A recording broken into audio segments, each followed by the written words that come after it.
गायत्री महामंत्र एक बार मेरे साथ दोहराओ। ओम भूर्भुवः स्वः तत्सवितुर्वरेण्यं भर्गो देवस्य धीमहि धियो यो नः प्रचोदयात्।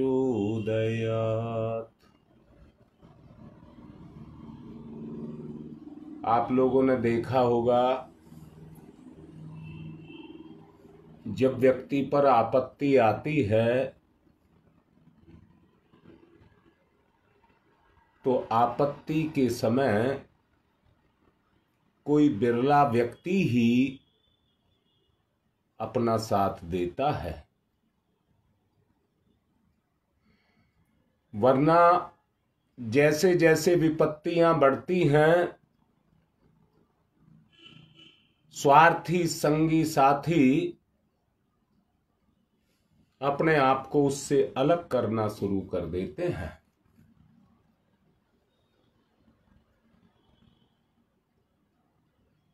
अगर हर स्थिति में, हर परिस्थिति में, हर समय पर, जीवन की शुरुआत से लेकर आखिर तक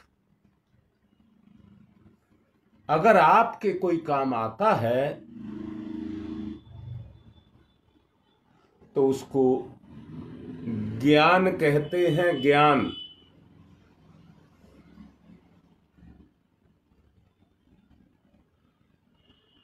ये ज्ञान अंदर से फूट करके निकलता है।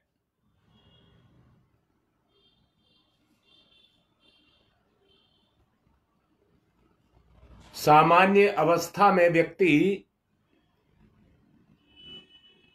अपने सुख और अपने वैभव की बात सोचता है,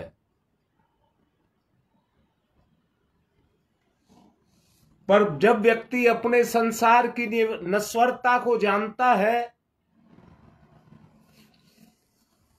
और ये समझता है कि संसार स्वार्थों से बंधा है,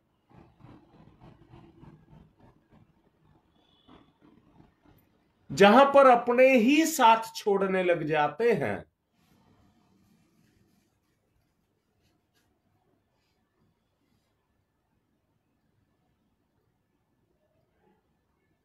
नाम लेकर के बोलूं क्या, तब समझ आएगी बात। मैंने कहा है अपने ही साथ छोड़ने लग जाते हैं।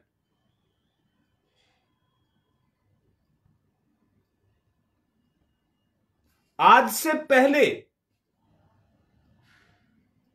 जो आपको इतने घनिष्ठ लगते थे कि इनके बगैर हम नहीं रह सकते, आज उन संबंधों के बीच की दूरी को देखिए।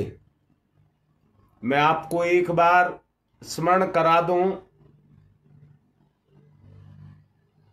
मैंने कल कहा था जीवन का उद्देश्य है रिश्ते।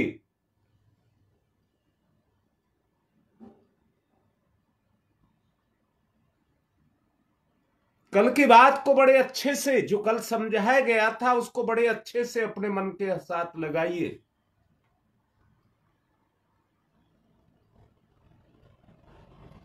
जिस तरह से लोहे को जंग खा जाता है,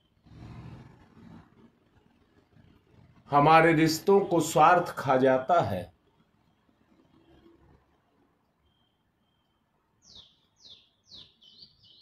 वही रिश्ते पुराने होते चले जाते हैं।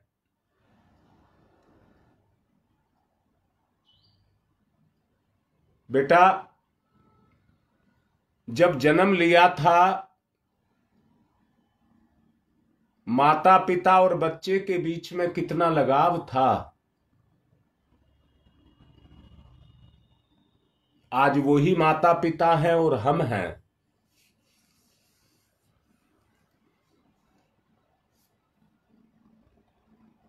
जब तक विवाह शादी नहीं हुई थी, तब तक माता पिता अपनी जिम्मेदारी समझते थे।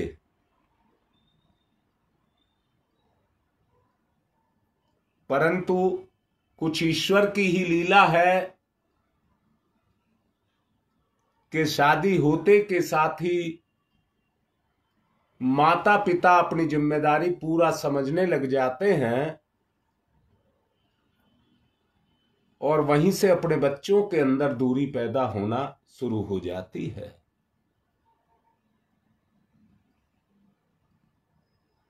मैंने संबंध की बात आपसे की थी कल। स्वार्थी, विश्वासघाती, आपत्ति के समय व्यक्ति की सही स्थिति का पता लगता है कि उस समय आपका कौन साथ देता है। जो साथ देता है वही आपका अपना है। क्या इतनी बात समझ आ रही है?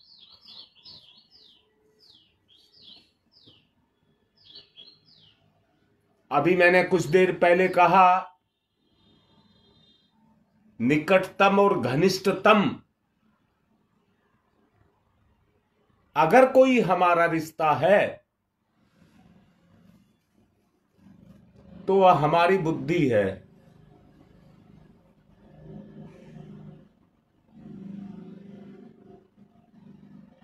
अगर आज भी आपको अपने बच्चे प्यारे हैं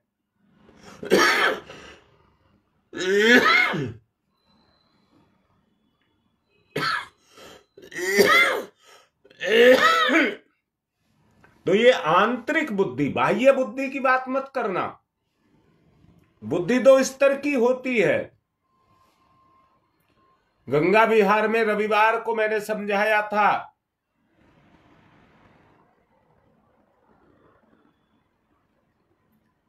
रीता बेटा बिल्कुल ठीक लिख रही है, पर एक बात समझ ले जिसको मैं समझाना चाह रहा हूं, वो ये समझाना चाह रहा हूं, बुद्धि दो स्तर की होती है बेटा। जब मैं आया था तुम लोगों के पास गंगा विहार, तब मैंने एक बात कही थी, गायत्री छंद साम्य हम, गीता में श्री कृष्ण भगवान ने कहा है।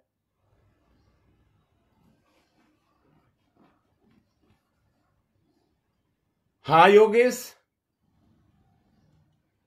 बिल्कुल ठीक कह रहे हैं। अब मैं जो बात कहना चाहता हूं उस बात को ध्यान से समझिए।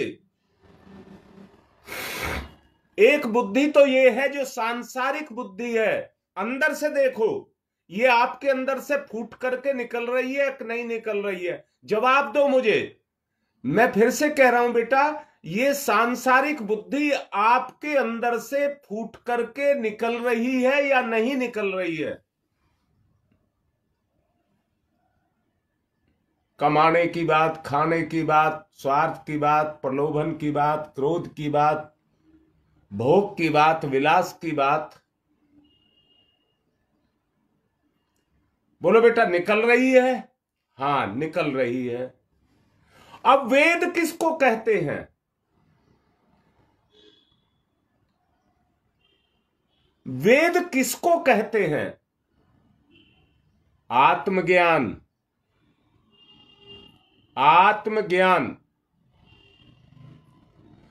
तत्व दर्शन इसी को ही कहते हैं। अगर आपको आत्मज्ञान फूट करके निकलने लग जाए,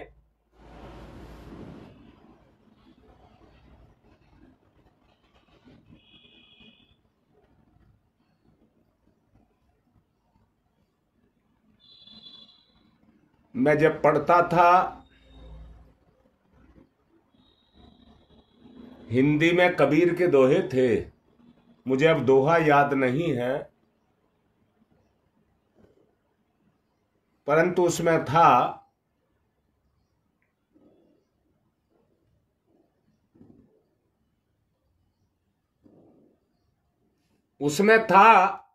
कि अंदर का ज्ञान फूटा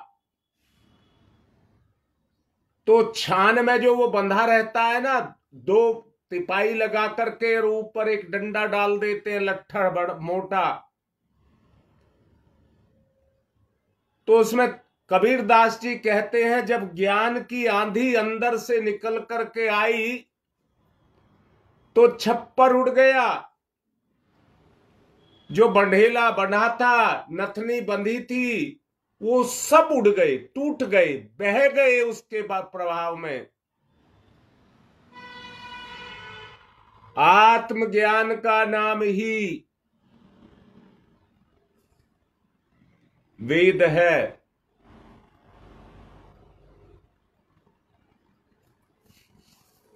जितने भी वेद की रचनाएं हुई हैं वो उसी ज्ञान में से फूट करके निकला है। मैंने ही आपको कहा था, ये कहा था गायत्री मंत्र की बकवास मत करना।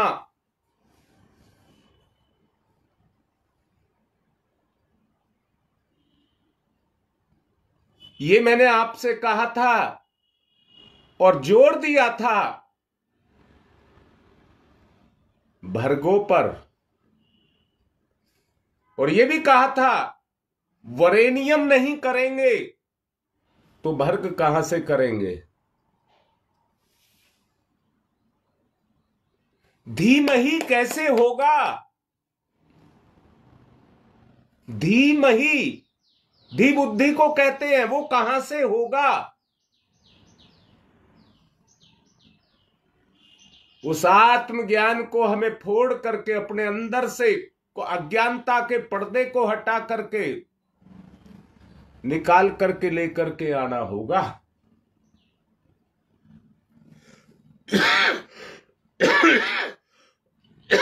जैसे रिश्तों से लगाव होता है, ये मेरा बेटा है, ये मेरी बेटी है, ये मेरी पत्नी है,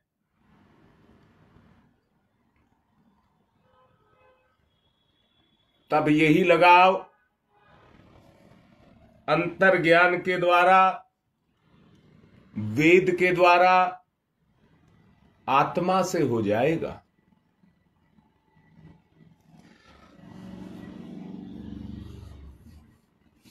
आप लोगों को जो बार बार रिपीट करने के लिए कहा जा रहा है, प्रैक्टिस करने के लिए कहा जा रहा है, वो इसलिए ही कहा जा रहा है कि आपका आत्म भाव जगे, आपका आत्म भाव जगे। वरना संसार के चक्कर में आकर के इस दुनिया में तो सब पिसता है, इस दुनिया में सब पिसता है। एक पार्ट संसार का है और एक पार्ट भगवान का है, दोनों के बीच में जीव है, और वो पिस जाता है क्योंकि भावना नहीं रह जाती। माता पिता और बच्चों के बीच में वो भावना नहीं रह जाती, नहीं रह जाती तो चक्की में पिस जाता है, चक्की में पिस जाता है।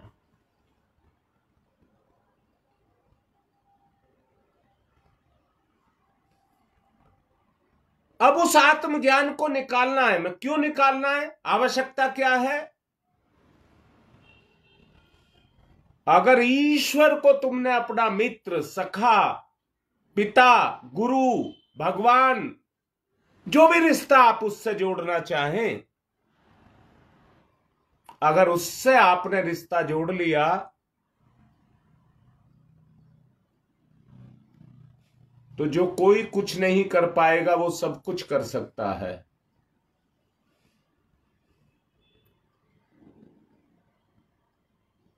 बिल्कुल बेटी, उसके बगैर, आत्मज्ञान के बगैर आनंद है ही नहीं। जैसी आत्मज्ञान फूट करके आएगा, आपको अध्यात्म के जितने भी कार्य कर रहे हैं उनमें रमण होने लग जाएगा। रमण रमण रमण।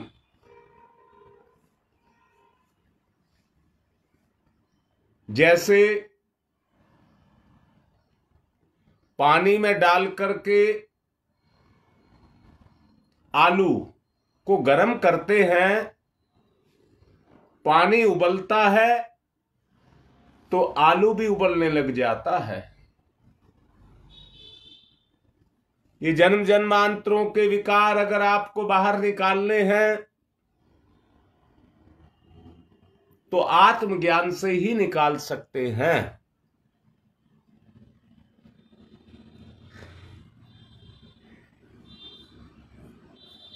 तभी आप अपने आप को परम पवित्र, सुख से परे, आनंद से ओतप्रोत अपने आप को बना सकते हैं।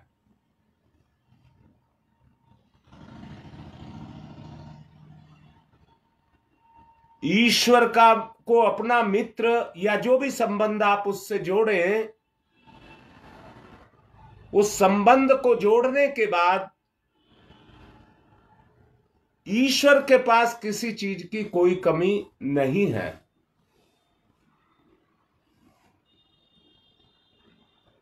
वो अपने भंडार से जैसी भी आपकी आवश्यकता होगी, जब वो सारी दुनिया की पूर्ति करता है, तो जो ऐसी कौन सी संपदा है जो उसके पास नहीं है।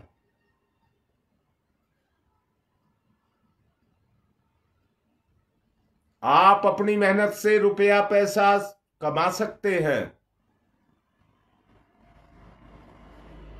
परंतु उस रुपए पैसे से रोग को भगा करके दिखाओ। अगर इसी कमाई को अपने ईश्वर के प्रति लगाया जाए, तो उसके पास वो दौलत है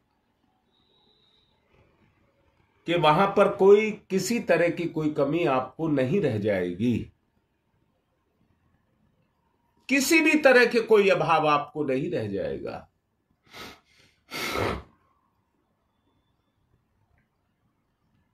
अभी जैसा कहा, इन सब चीज का जो मूल आधार है,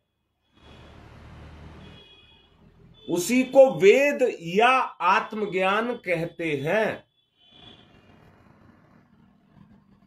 सब कुछ आपके अंदर है। ये तो केवल इंद्रियों का खेल है। उसने हमारे आगे एक ऐसा पर्दा मोह का डाल करके रखा है कि हमें अपने चंगुल से वो छोड़ना नहीं चाहते।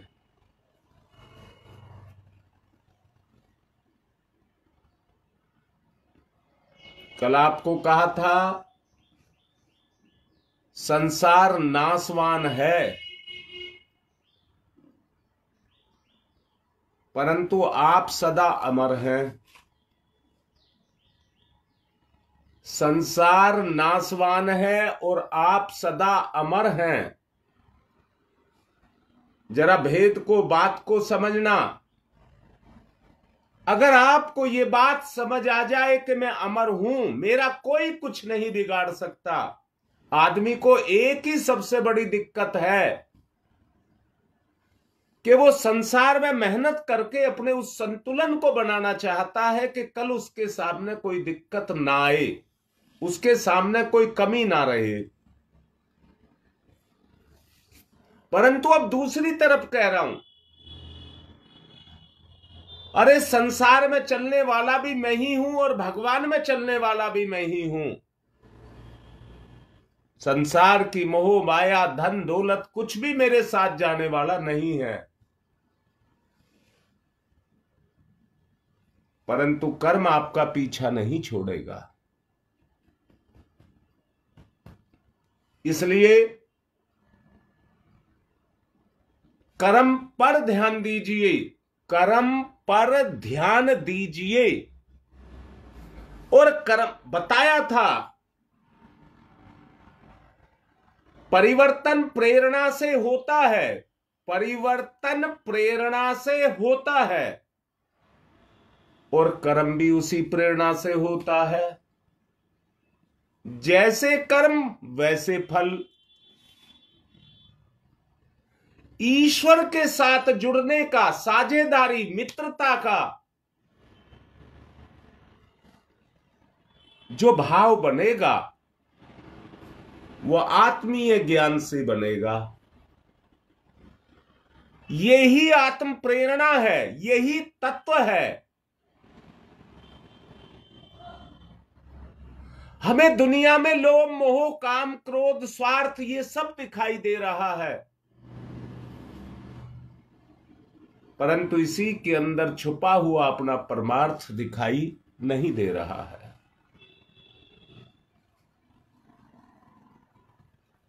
मैं फिर से कहता हूं, पेड़ पर फल लगा है, अगर आपकी पकड़ से परे है तो उस फल का लाभ आप कैसे ले सकते हैं?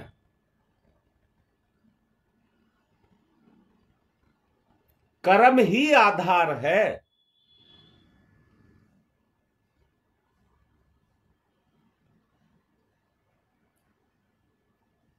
वो चीजें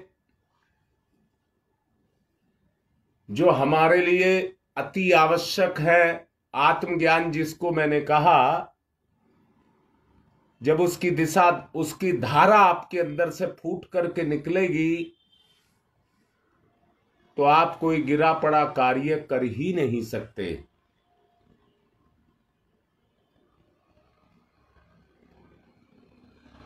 ध्यान की तरफ चलेंगे, दिखावा और खेल नहीं करेंगे। अभी आप नाद करेंगे, फूटने वाले विचारों पर ध्यान रखना। मैंने कल कहा था, जिस तरह से एक मां अपने बच्चे को अपने गोद में अंक में छुपा लेती है और दोनों के बीच में वो सेने की प्रक्रिया शुरू हो जाती है।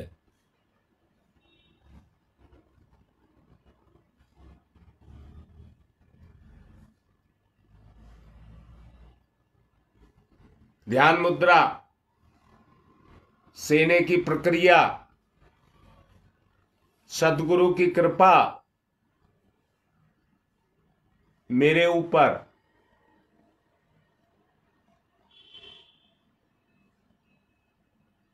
आप जानते होंगे भगवान की दृष्टि से कोई बच नहीं सकता। मेरे ऊपर सद्गुरु की कृपा,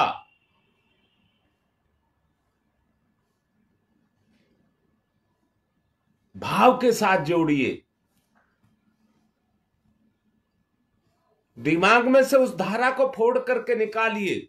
वेद, वेद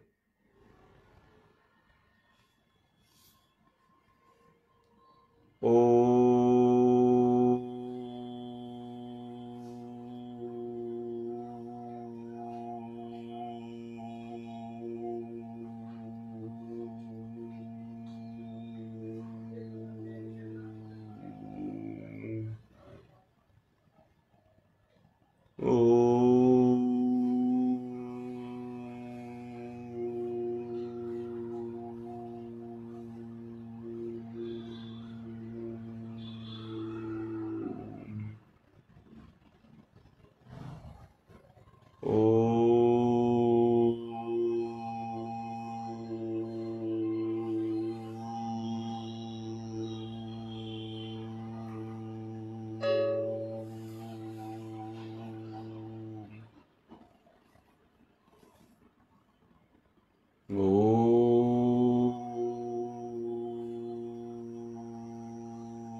ईश्वर परम दयालु है, कृतज्ञता का दोष उसके अंदर नहीं है।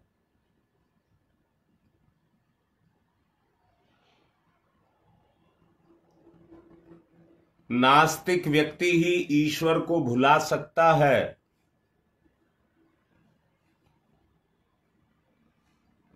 आप तो आस्तिक व्यक्ति हैं, अपनी चेतना को ईश्वर की चेतना के साथ एकाकार।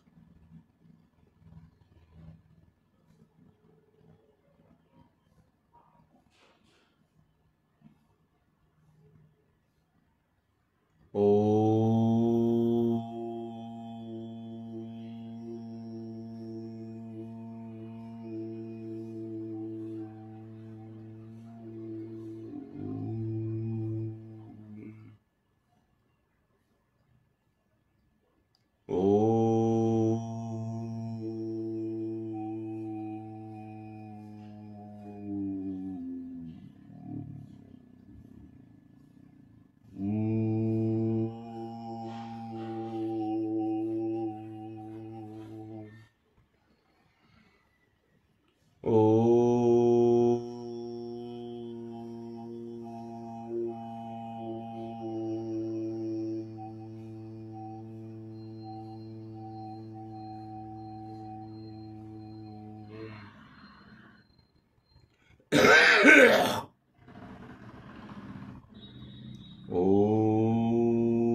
उस ज्ञान को अपने ज्ञान के साथ जोड़िए, जो अंतर का ज्ञान है, वो बाहर निकल करके आए।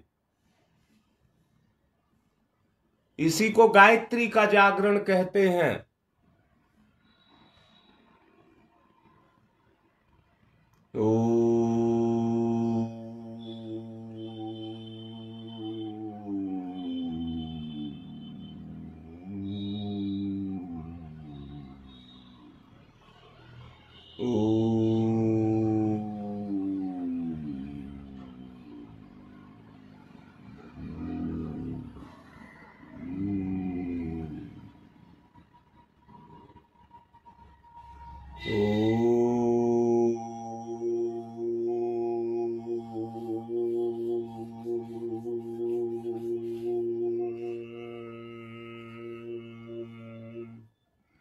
भाव से ईश्वर के साथ एकाकार, भाव से ईश्वर के साथ एकाकार, परम शांति, परम शांति। जहां जो बोल रहे हैं वहीं शांति को प्राप्त करेंगे।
नरक से निकलकर स्वर्ग की यात्रा, नरक से निकलकर स्वर्ग की यात्रा, मोह माया से निकलकर ईश्वर में यात्रा।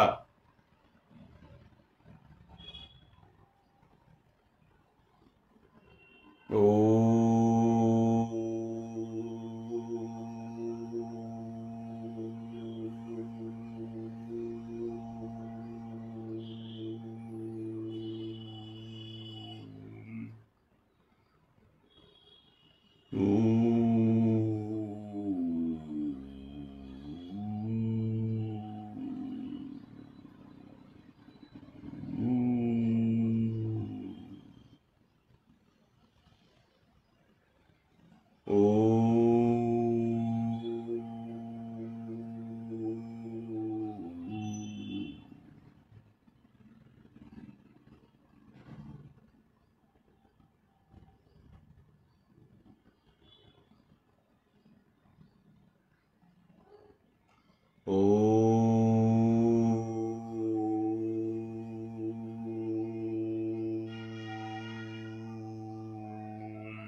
आत्मीय भाव भटके ना, विचारों को भटकने ना दें। सांसारिक विचार उठेंगे, आप भगवान में समर्पण करिए, भगवान में समर्पण, भगवान के साथ मित्रता, जुड़ाव। ओ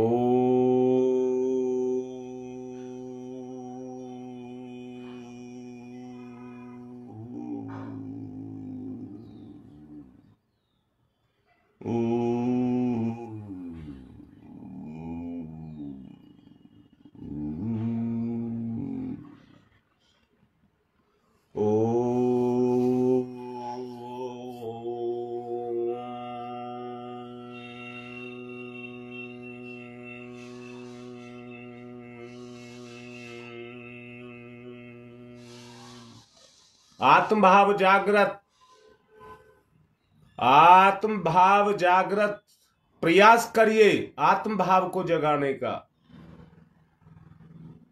ओ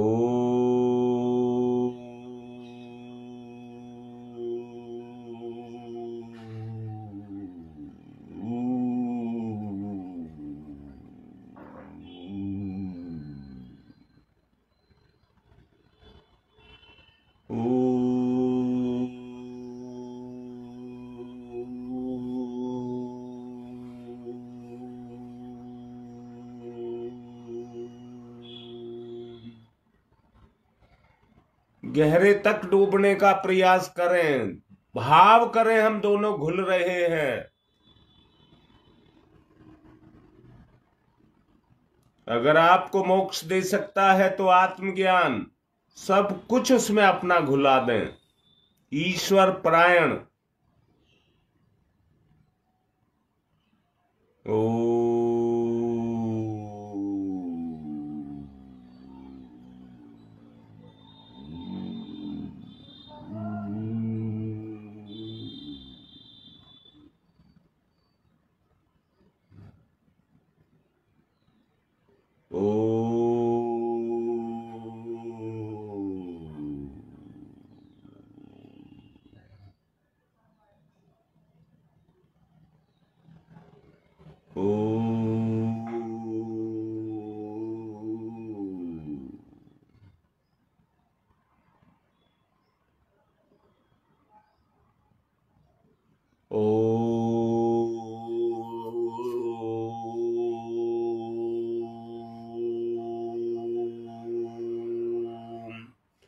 अंदर से प्रेरित, इधर उधर ना भटकने दें, अपने आप को गुरु के साथ जोड़ करके रखें, ध्यान में गुरु को ले आए।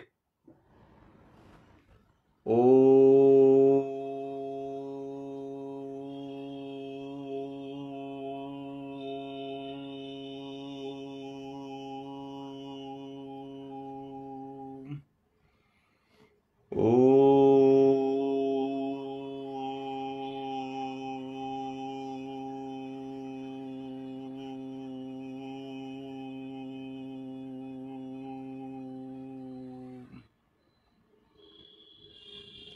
ओ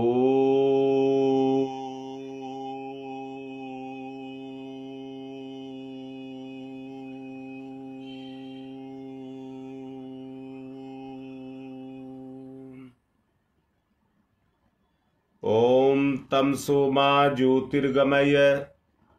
अंदर से भाव, ज्योति का भाव, प्रकाश का भाव, सूर्य का भाव, जो जगा सकें जगाएं। हे ईश्वर, मेरी अज्ञानता का पर्दा हटाइए, ज्ञान दीजिए मुझे। ओम तमसो मा ज्योतिर्गमय। ओम तमसो मा ज्योतिर्गमय। असतो मा सद्गमय। तेरी तरफ को ही चलूं, तेरा आभास करूं। असतो मा सद्गमय।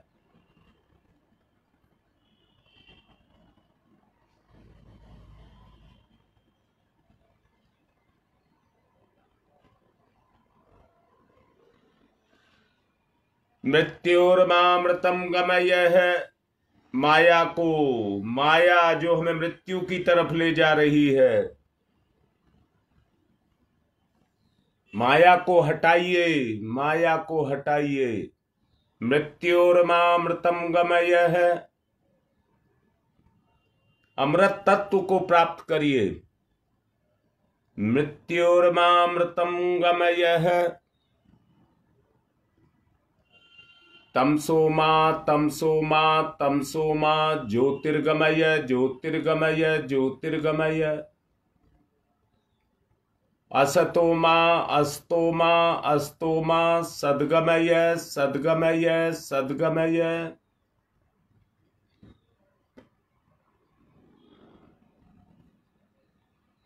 मृत्योर्मा मृत्योर्मा मृत्योर्मा मृतम गमय अमृतम गमय अमृतम गमय। अमृत तत्व की प्राप्ति।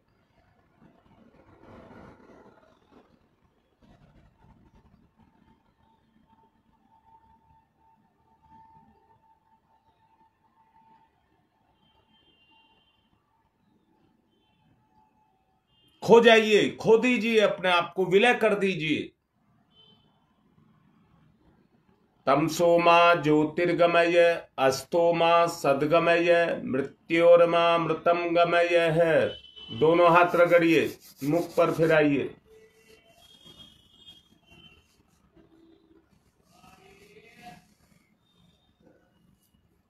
आज की बात समाप्त।